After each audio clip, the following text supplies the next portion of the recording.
Morning team, it's me, your favourite Jordan at the screen, and today, my darlings, I would like to talk to you about women who should be in prison, episode 11. Whoa, episode 11. Just can't quite believe it, folks, eh? So far already in such a short space of time. Before I do get into these cases that I wish to talk about today, there are three things I wanted to go through with you first. Three announcements or items of interest that I would like to talk with you about. The first and foremost is that I will be speaking at the International Conference on Men's Issues in July this year at London. I can't tell you how excited I am about it. It was a good day the other day when I learned of my success in my application, or applications, I should really say. I've been I did ask a few times to be a speaker, I won't lie. I did. It got to such a point where people were considering putting bets on how often it would be that I'd ask to be a speaker. But no, that as an aside, I will be speaking there. So make sure you get your tickets if you want to hear me speak live. If you want to praise the work I do or throw eggs and rotten fruit and vegetable at me, it's up to you. Fruit and vegetable, yes. Throw singular items of fruit and vegetables at me. Yes, I can English. But no, be there. Tickets go out of sale, or off sale, on the 31st, this upcoming Saturday. So get them in quick before they disappear. And yes, the topic. That's the other thing I'm supposed to mention. This is what happens when I don't have a script. I'll be talking about the prison gender sentencing gap, which is relevant for today's video. Talking about women who should be in prison for indictable offences, which leads me on to point number 2, which is just exactly how bleeding many there are. I've had a few more sent to me, and yeah. And in doing research for the upcoming talk, I've found a few more which have been a bit... And learning about newly learning about active systems I didn't quite know about before. And it's a bleak picture. And item 3 on the agenda is that I'm changing up my...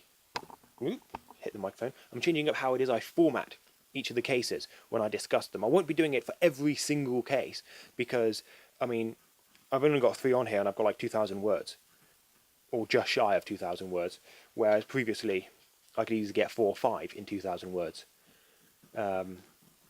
sometimes even 6 in 2,000 words. So I won't be doing it that often because the new way that I've been formatting it does include a whole lot more information. I specifically look at the statutes, the offences that they perpetrated, and what the sentencing guidelines state.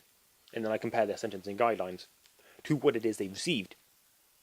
And note the stark difference. And how accurate my juxtapositions are, I do not know, because I'm not a lawyerman. I'm just some, guy with a blog, some questionable age guy. Maybe, early 30s. Is he early 30s? Who knows? If he is, he's got a good moisturising routine, good skincare. But who knows? Who knows how old I am? What I'm doing? What is this site? What is this blog? What is this video? Who am I? What is all this? Crikey, I've just gone ad-libbed and I forgot what the hell I was saying. But yeah, no, I'm just some guy with a blog. That was it. I don't know much about the law. Don't know much about biology. Don't know whatever the rest of the lyrics are. Anyway, I'm ad-libbing too much. I'm going to get straight into the cases. How accurate I am, though, with my legal stuff, I don't know. But hey-ho, let's just crack on. So, the first case of the day. This article that I get most of my information from came out on the 12th of December of last year. Sophia Brogan Higgins. She committed assault occasioning grievous bodily harm and assault on a police officer. Now those are the charges that I've brought against her. Sophia Brogan Higgins, 22, did attack Justina... Liutcute. I hope I pronounced that correctly. Justina Liutcute, a security guard, when she was informed by her she was not allowed to enter a VIP section in the Box nightclub. To which she replied, "Bitch, you don't know how to do your job. don't touch me because it's like sexual harassment. Now, anyone who's seen some of my previous stuff will know the sheer gravity in that statement she put forth, in that the power of false allegations. It's like, you even come near me, even touch me, and I'm going to accuse you of sexual harassment, and these sorts of allegations stick against a person. But oh no, don't worry, as other feminists say, women never lie about this kind of thing. Why would anyone ever want to lie about this kind of thing? It's like, yeah, gee, why do you fucking think somebody wants to lie about this thing? Not like, oh, I don't know, help them get their way or something, out of anger or revenge, or sometimes just as an alibi, or because of guilt.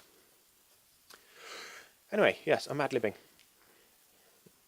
As Liutkute, 33, started escorting Brogan Higgins out of the club, the model, sense of entitlement there, she actually is a model, but you par for the course, she suddenly punched the victim in the face with a glass in her hand, leaving her victim with a 2-inch wound above her left eye that caused her to require 2 weeks off work after the violent attack. I'm just going to add a word into my script. I should have had that before. Then, during police questioning, Brogan Higgins kicked PC Skelton in the stomach when he tried to stop her wiping Liutkute's dried blood off her arms. To quote him, what he told to the court, "My opinion was that she was trying to wipe her hands and destroy what could be forensic evidence." So yeah, 2 attacks. One, with a weapon, smashing a glass over someone's head. And, well, I mean, above the eye, so not just over the head, like in their face. And then kicking an officer in the freaking stomach. Whilst being questioned.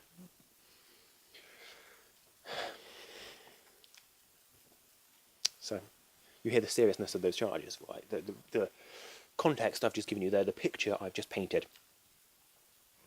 Bring the microphone up close, so I really want you to hear this. Right.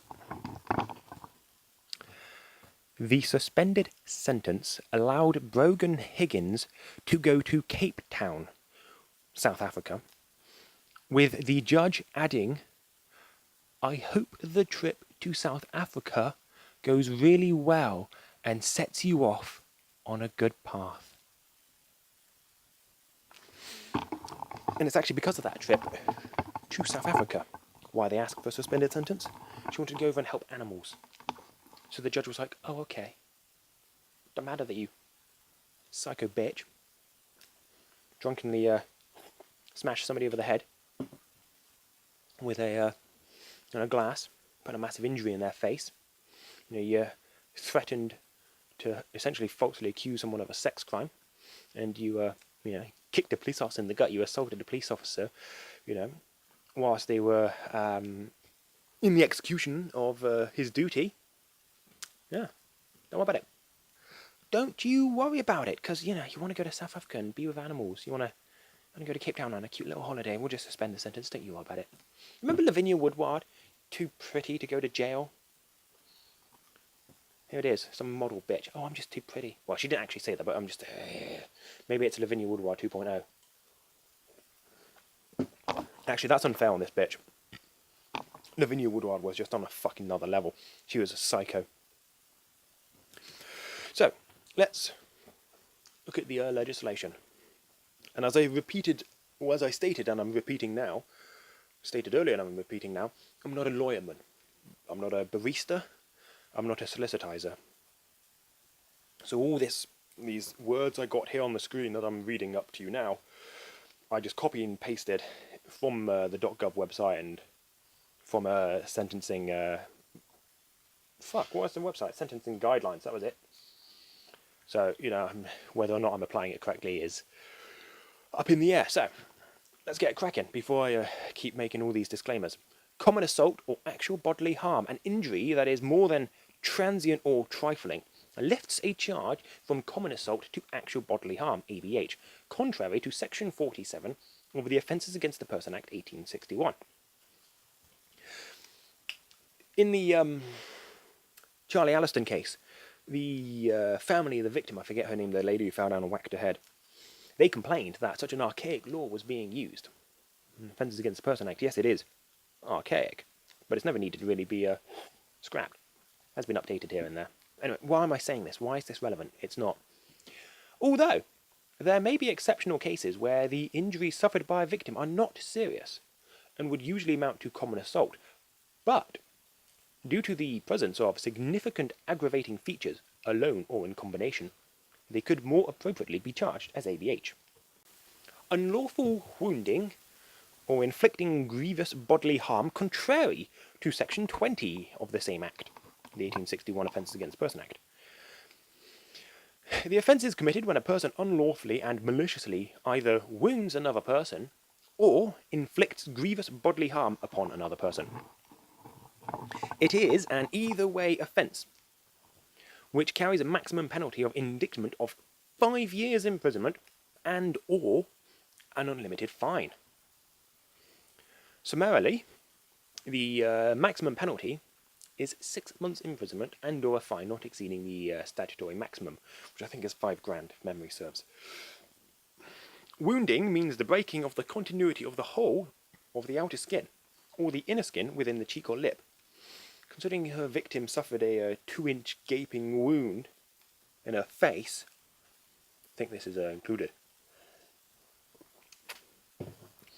However, this does not include the rupturing of internal blood vessels, so that if you punch somebody, get a bruise. That doesn't count. Wounding / causing grievous bodily harm with intent, contrary to Section 18 of the Offences Against the Person Act, 1861.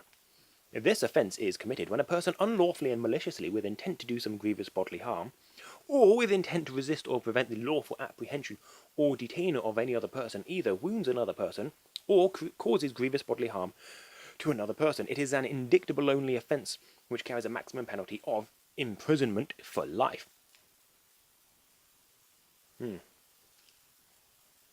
Factors that may indicate the specific intent include a repeated or planned attack, deliberate selection of a weapon or adaptation of an article to cause injury, such as breaking a glass before an attack, making prior threats, or using an offensive weapon against or kicking the victim's head. Now, as we can see, a few of these already have been satisfied by her behaviour in grabbing the glass, smashing it over the person's head and into the face, causing the injury along the eyebrow, or above the eyebrow, I can't remember the exact wording, above her left eye. That was the wording, above the left eye. And yeah, it did cause a wound, breaking of the skin. So we're looking at GBH. Assault on a constable in the execution of his or her duty, contrary to the Section 89, Paragraph 1, Police Act 1996. Now, I'm assuming that's the paragraph 1. The 1 is in brackets after Section 89, so that's what I'm assuming.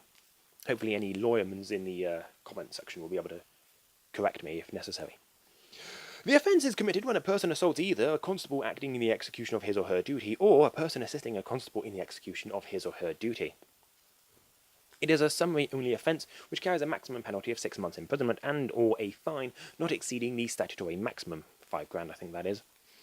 If an assault on a constable results in an injury as described in the common assault section of the charging standard, a prosecution under Section 89 of the Police Act 1996 will be appropriate, provided that the officer is acting in the execution of his or her duty.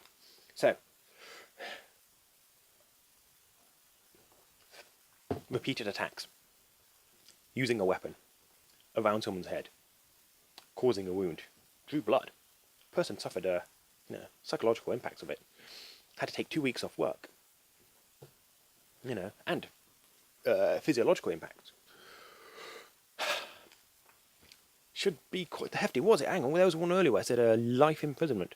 Maximum penalty of imprisonment for life, which is the wounding and causing grievous bodily harm with intent, contrary to Section 18 Offences Against the Person Act 1861.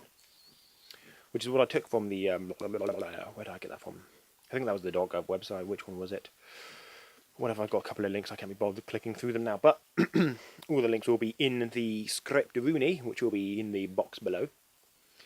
But now, considering the severity of the offences and the multitude of them, the plethora, the litany of offences, this poor young darling of a model who needed her holiday out in the sun, She received a sentence of 20 weeks imprisonment, suspended for 12 months.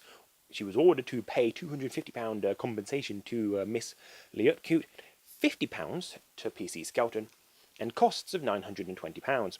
She was also ordered to serve 100 hours unpaid work, a 15-day rehab activity requirement, and she was banned from the Box for 6 months. The Box is the name of the nightclub, I don't know if I mentioned. The judge was Judge Susan Baines, completely incompetent, and the court was the Hammersmith Magistrates Court. Now, Hammersmith Magistrates can only give a maximum sentence of 6 months, and considering the nature of the offence, I don't know why this was being tried in a magistrates and not a Crown Court. Hopefully somebody with some lawyerman recourse will be able to instruct me on that. Now, next case. From the 10th of January 2018, Caroline Geoffrigan. Don't know if I pronounced that one correctly. Theft and false accounting.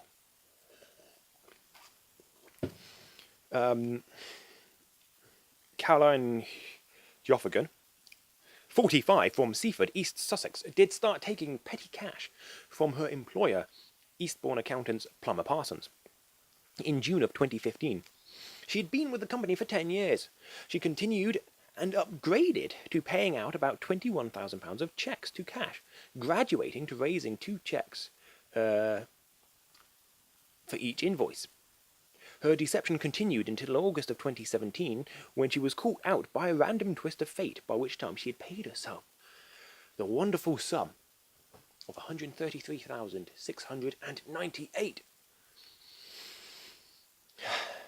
So basically 135k. Pretty good.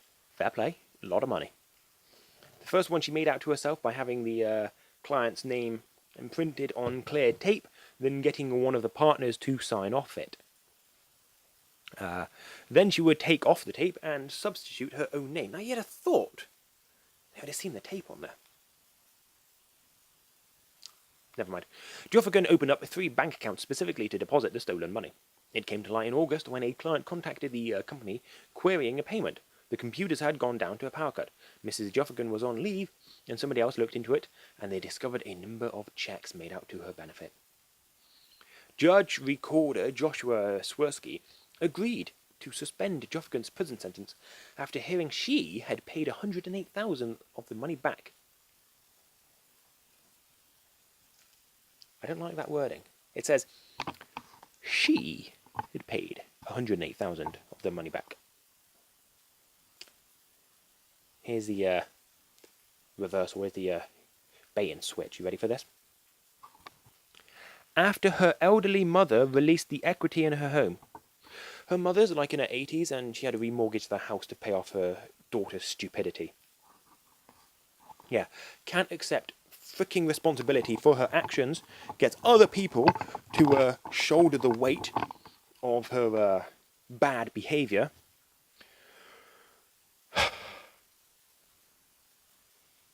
I shall stop there. Pleading for leniency, Rosalind Crook, defending the mother of 2, said her offending had started after her father died suddenly from liver cancer. Yeah, maybe if you did it once or twice, then I would think, okay, maybe that's a weird thing. Maybe you went through a bit of a delusional state. But she did it for what, 2 fucking years, nearly? Over 2 years, Jesus. 20 months, it seems. What was it? August she got caught out. Yeah. It's not like she stopped. Either she, it progressed and got worse. It continued and continued. She told the court, Rosalind Crook in defence, she said, her father became ill at the beginning of 2015. He went to hospital in April and was diagnosed with liver cancer and died 2 weeks later. She then had to keep going and look after her mother, who was in her 80s. She was concentrating on looking after her family and unfortunately started stealing. She doesn't know why she did it. She just did. Apparently the death of her father started this, and there can be a link between death and stealing. Miss Geoffrigan had taken steps to find out why she had done this and what the problem is. She accepts she has a problem with depression and PMT and alcohol. At times, drinking a bottle of wine a day. See, on the one hand, we got all these people banging on about how women can do anything when, on their period, and to cite the period as a reason why a woman can't do something supposedly sexist. But here we are with a case where the reason she stole 133,600 and what was it? 698 is because she was having her period and because she can't handle her drink. It's like, wow, there's a good one. And this link between death and stealing, it's like, I've never heard of that before. And she doesn't know why she did it, yet then she's also claiming it's because of her depression and alcohol and PMT and her dad dying. Judge Recorder Joshua Swirsky agreed to suspend Joffigan's prison sentence after hearing she had paid £108,000 of the money back after her elderly mother released the equity in her home. So yeah, it's like, you've accepted responsibility for your actions by getting somebody else to shoulder the burden of your actions. It's like, yeah, that's not accepting responsibility for your actions. That's shouldering or getting somebody else to shoulder the burden of your actions. But no, let's assess the requirements here, the guidelines, whatever. So, this is a high culpability, category A offence, breach of a high degree of trust or responsibility, and sophisticated nature of offence, and or significant planning. And it's a great level of harm, high value of stolen items, category 1, because it's over 100,000. It's because she stole 133,698.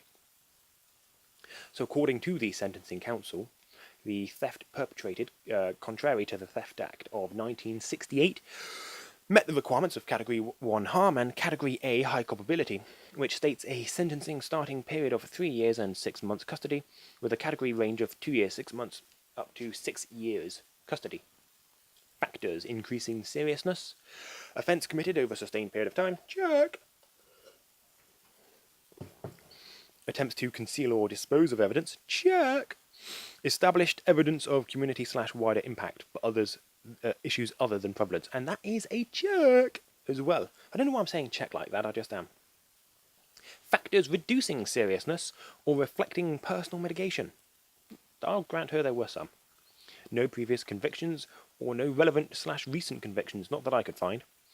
Remorse, particularly where evidenced by voluntary reparation to the victim. This one is questionable, and so is the next one. Determination and or demonstration of steps having been taken to address addiction or offending behaviour. See, because yes, technically, she has paid money back, paid back 108,000. True, it didn't come from her. It came from her mother, but went through her to her victims. I can imagine the court accepting that. Well, actually, I don't need to imagine the court accepting. The court bleeding did accept that. But, yeah, so... Anyway. Calm. Carry on with the script. Further, where the offender is dependent on or has a propensity to misuse drugs or alcohol, and there is sufficient prospect of success, a community order with a drug rehabilitation requirement under Section 209 or an alcohol treatment requirement under Section 212 of the Criminal Justice Act 2003 may be a proper alternative to a short or moderate custodial sentence. Possibly, or could be added on to a girt one. Or added on to a short sentence, maybe a suspended sentence perhaps. But yeah, let's actually hear what this lady got. Sentence, 2 years imprisonment. Suspended for 2 years. Judge was Judge Recorder Joshua Swirsky, and the court was the Hove Crown Court. What was I saying? 2 years, 6 months to 6 years custody. Sentencing starting point of 3 years and 6 months. It's not like she was alky as well, as she claims, and suffers mental health problems, the depression and the PMT. Anyway, I'm not going to spend too much time thinking about it, because I don't like spending too much time thinking about these cases, because then I just don't like it. So, the third and final case of the day. Again, the article came out on the 10th of January 2018. Lauren Fowler, I'd misspelt her name in my script because I'm clever. Lauren Fowler driving under the influence of alcohol. I'm not under the affluence of alcohol. On a side note, Lauren Fowler, 25, did in 2 separate incidents. For those who don't know how many 2 is, she did crash her car whilst driving under the excessive influence of alcohol. The first incident, which occurred in October 2017, did involve her drinking when out at lunch with friends and concluded with her buying and drinking to the base a bottle of wine, which was found in her car when she crashed her Ford car, KA, in an area busy with pedestrians. So, you know, putting people's lives at risk. You know, maybe children, maybe a family somewhere. You know, just walking out and about and some dumb bitch crashes, nearly wipes them out. Yeah, not like she was endangering life. But then, 2 months later, whilst on bail, she did drink a half bottle of vodka before going to the gym, because who the fuck does that? Which is when she crashed her vehicle into another car when trying to exit the Stanleylands Hotel in Wilmslow, Cheshire. Now, I don't know if she'd already been to the gym or what it did. The story wasn't quite clear. But she was coming out that hotel. Maybe that's where she goes to the gym. Maybe she ballsed out because she was so fucking drunk. But no, as I was saying, at the time of this second collision, she was on bail for the first offence. And when she was stopped, tests showed she was over 3 times the drink-drive limit. Prosecutor Joseph O'Connor said of the first incident, she was swearing and slurring her words, and they, the police, could smell intoxicants on her breath. When they tried to speak to her, she had trouble understanding what she was saying. She was incoherent, and the officers assumed she was drunk. As she was arrested, she admitted that she had drunk 2 bottles of wine and was taken to the police station. 2 bottles of wine, bloody hell, going out driving. Where's the quote? She was described as acting very emotionally, and she failed to provide a specimen of breath because she was so upset.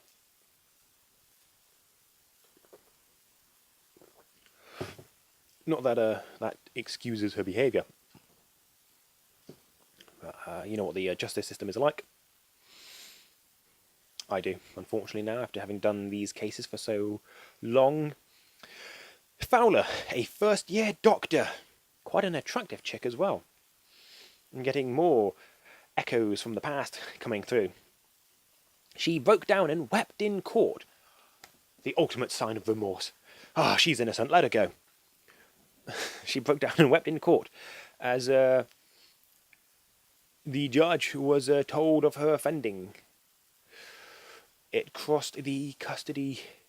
oh, goodness, what am I saying? Sorry, team. She broke down and wept in court as she was told her offending crossed the custody threshold, but her jail term was suspended after magistrates heard how she had since managed to quit drinking.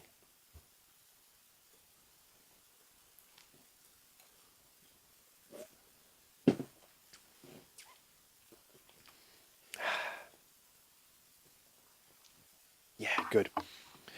Justice of the Peace, Martin Drake, told her, "We have considered all the facts of this case, and there are aggravating features. The first offence was committed during the day when there was pedestrians around, and the second offence was committed on bail, and it was a very high reading. This does cross the custody threshold, but the sentence will be suspended, and this means you will not be going to prison today. However, if you commit any offence during the next 12 months, another judge has the right to activate that sentence and can send you to custody." That is true, that another judge can do that. However, in the case of, now I can't remember which sister it was one of the Lomas sisters, Katie or Chloe.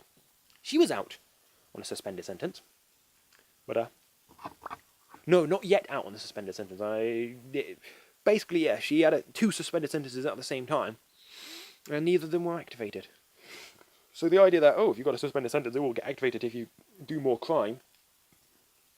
Nope. Not the case. So, drink driving penalties. According to the gov.uk website, Being in charge of a vehicle while above the legal limit or unfit through drink, you may get 3 months imprisonment, up to a £2,500 fine, and a possible driving ban. To be in charge of doesn't mean to be driving. You could be in the car in the back seat with your keys in the glove compartment. That still counts as being in charge of a vehicle. Driving or attempting to drive while above the legal limit or unfit through drink, you may get 6 months imprisonment, an unlimited fine, a driving ban for at least 1 year, 3 years if convicted twice in 10 years. Refusing to provide a specimen of breath, blood or urine for analysis, you may get 6 months imprisonment, an unlimited fine, and a ban from driving for at least 1 year.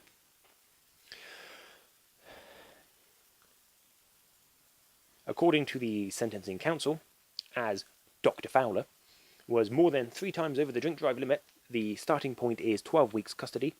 The range is a high-level community order to 26 weeks custody and a disqualification of 29 to 36 months. Extend if imposing immediate custody. But if it is a second-time offence in 10 years, 36 to 60 months disqualification. So, considering these offences, considering that, yeah, she was driving while above the legal limit, or unfit through drink, which she massively was, and refusing to provide a specimen of breath, blood or urine for analysis, because she did refuse, because she was too upset, or failed to is what the wording was. So with all that in mind, you'd think that she'd get something. Sentence: 8 weeks jail, suspended for a year, ordered to complete 40 hours unpaid work, banned from driving for 3 years, and ordered to pay £200 costs. Judge: Justice of the Peace Martin Drake at the Stockport Magistrates Court. Question I have is, I mean, yeah, if it was a single-time offence, drinking and crashed at the end of a driveway, understandable. Still a criminal offence, but understandable. The fact that she did it twice. The second time was on bail. And she was fucking massively over the limit. 2 bottles of wine. And then the other time was a half bottle of vodka. But oh no. I didn't actually include it in this, did I? But no. Apparently she was stressed from her studies, from becoming a doctor. That's why she turned to drink. I didn't actually include that in my original script. I should have. But yeah, Dr. Lauren Fowler was stressed. To be fair, I do understand stress in drinking. But drinking and then driving, inexcusable. Especially when you crash into a area with a lot of pedestrians. That's bad enough in its own right. I mean, you could have killed somebody. You could have killed a family. You could have taken out children. That's bad enough. To then be out on bail and do it again.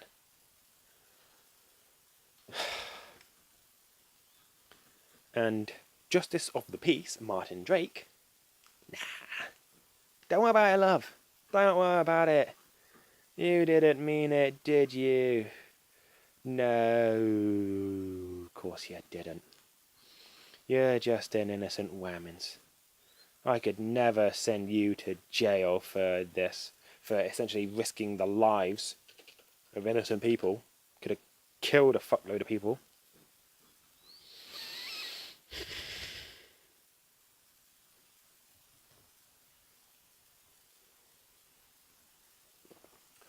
Yeah, so I'm not a happy bunny. People in the audience down below, in the comment section, tell me what you think of this new funkalicious style of video, with the new format, with the extra information. I won't be doing it for every case, because it takes so much space, and they'll just bump out my list, and then it'll also make my list look stupid if I have a load that are in the new format and some in the old format. But then obviously you'd say, hey, Jordan, on that screen, why don't you just change all of them to be of the new format? It's like, well, I could do, but that would require, digging up all the information, the sentencing guidelines and everything, and all this extra information for all the cases, and I'll be there forever. It just takes so freaking long. And I'm one dude. I'm just a bloke. I'm just a man. All those Alex Jones memes are going through my head. I am a man. I'm a fighter. I'm a Texan. I'm fire. I'm a liberal. That was my very weak Alex Jones impression. But that is completely irrelevant to this video at the moment. God, these cases irk me. I hope that they've suitably irked you as well. You know what they say, a problem shared makes you an asshole. Because why the fuck do I want your problems? I've got enough of my own. And on that beautiful finishing, touching note, I'm going to leave it there. So I'll catch you in the next one. Toodle pip.